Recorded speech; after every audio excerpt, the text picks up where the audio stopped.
Hi అండి. Welcome to our channel. ఈరోజు మన వీడియో వచ్చేసి సింపుల్ డిజైన్‌తో బ్లౌజ్ బ్యాక్ పార్ట్ అయితే స్టిచ్చింగ్ చేస్తున్నానండి. ఈ బ్లౌజ్ టోటల్ హైట్ వచ్చేసి 15. అలానే నెక్ వెడల్పు వచ్చేసి 2.5. అదే నెక్ డీప్ వచ్చేసి 10 ఇంచెస్ తీసుకున్నా. కింద వచ్చేసరికి 2.5 తీసుకోండి. పైన వెడల్పు వచ్చేసి 2.5 తీసుకోండి. ఇక్కడ బార్డర్ వచ్చిందనమాట. ఈ బార్డర్‌ని నడుముకి వద్దనేసి స్క్వేర్ నెక్‌కి ఏయమన్నారనమాట కస్టమరు. కస్టమర్ ఎలా చెప్తే మనం అలా వేసేయడం అనమాట. వాళ్ళ చాయిస్‌ని బట్టి.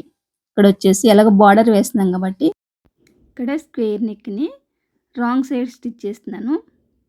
అంటే బట్టని లోపల పక్క స్టిచ్ చేసేసి ఇలా తిప్పినప్పుడు మంచిది పైకి రావాలనమాట.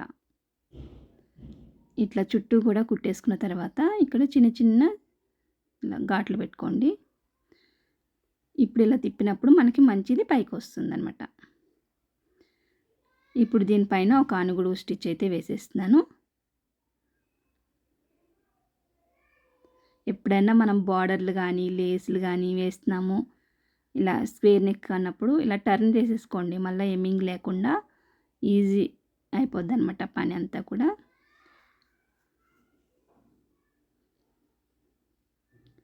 ఇలా చుట్టూ జాయిన్ చేసేసిన తర్వాత ఇక్కడంతా కూడా కలిపేసుకుంటున్నాను. మెయిన్ క్లాత్కి అలాగే లైనింగ్కి. కింద చూసుకోండి లైనింగ్ ఎక్కడి వరకు ఉందో. నేనంటే ఇలా పైనుంచి జాయిన్ చేసే అలవాటు అనమాట నాకు. ఇలా చేత్తో సర్దుకుంటూ పైనుంచే స్టిచ్ చేస్తాను. ఎప్పుడైనా లైనింగ్ బ్లౌజ్ జాయిన్ చేయాలనుకున్నప్పుడు ఎక్కువైతే ఇలానే జాయిన్ చేస్తాను. ఎప్పుడో కానీ లైనింగ్ పైనుంచి జాయిన్ చేయను నేనైతే. ఇలా అలవాటు అయిపోయింది నాకు ఫస్ట్ నుంచి కూడా.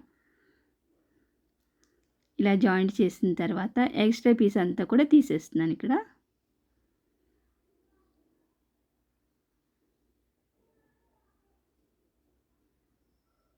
ఇప్పుడు వచ్చేసి బార్డర్ తోటి మనం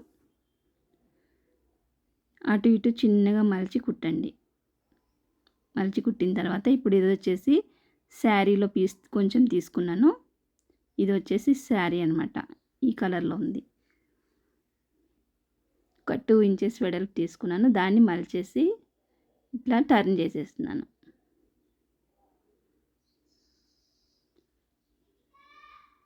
టర్న్ చేసిన తర్వాత ఇప్పుడు మనకి స్క్వేర్ ఉంది కదా, అక్కడి నుంచి స్ట్రెయిట్గా ఒక లైన్ వేసుకోండి. చాక్ పీస్తోన్నా దేనితోన్నా మార్కర్తో లైన్ వేసుకొని ఆ లైన్ మీదకి ఇలా పెట్టుకుంటూ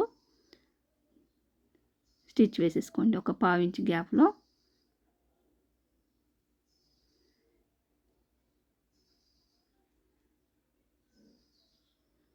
ఇక్కడైతే నాకు 4 పట్టినాయి. అటు సైడ్ కూడా కొంచెం ఇలా ముడతలు లేకుండా స్ట్రెయిట్గా పట్టుకొని ఇలా కుట్టేసుకోండి.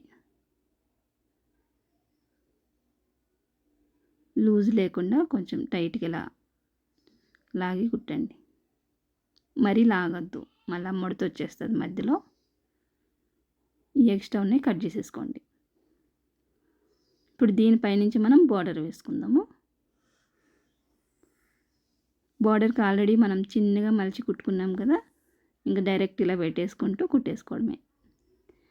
దీని మీదకి ఎక్కేటట్టు కుట్టుకోండి. ఈ పీసులు కనపడకుండా కప్పడిపోయేటట్టు లోపలికి వెళ్ళిపోవాలన్నమాట కుట్టినప్పుడు ఇవి. అలాగే అటు సైడ్ కూడా స్టిచ్ వేసేస్తున్నా.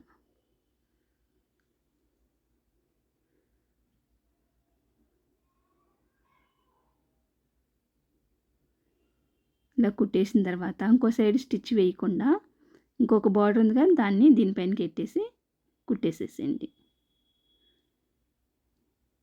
ఇక్కడ 2 కలర్స్ వచ్చినాయి. ఒకటి గ్రీన్ కలర్ వచ్చింది బార్డర్, ఒకటేమో రెడ్ కలర్ వచ్చింది, వైలెట్ కలర్ లాగా వచ్చింది.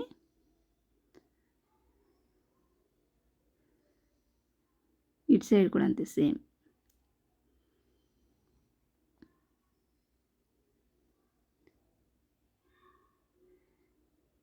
ఇలా బార్డర్ వేసేసిన తర్వాత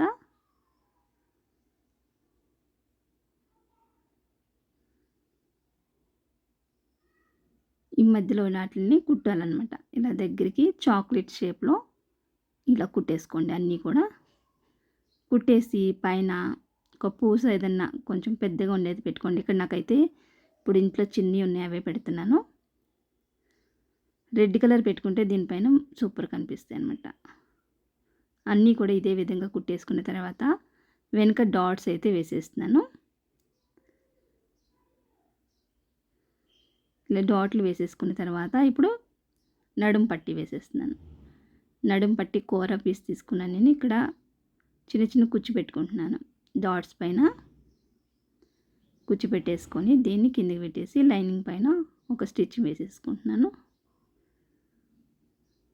ఇంతే అండి, వెనక పార్ట్ అయితే రెడీ అయిపోయింది. చూస్తున్నారు కదా, చాలా సింపుల్గా అయితే సింపుల్ డిజైన్ పెట్టేశాను. వీడియో నచ్చితే లైక్ చేయండి. ఇలాంటి మంచి మంచి వీడియోస్ కోసం మన ఛానల్ని సబ్స్క్రైబ్ చేసుకోండి. అలానే నెక్స్ట్ చేతులకు కూడా డిజైన్ పెట్టాను ఫ్రెండ్స్, అవి కూడా ఆ వీడియో కూడా వస్తుంది చూడండి. Thanks for watching.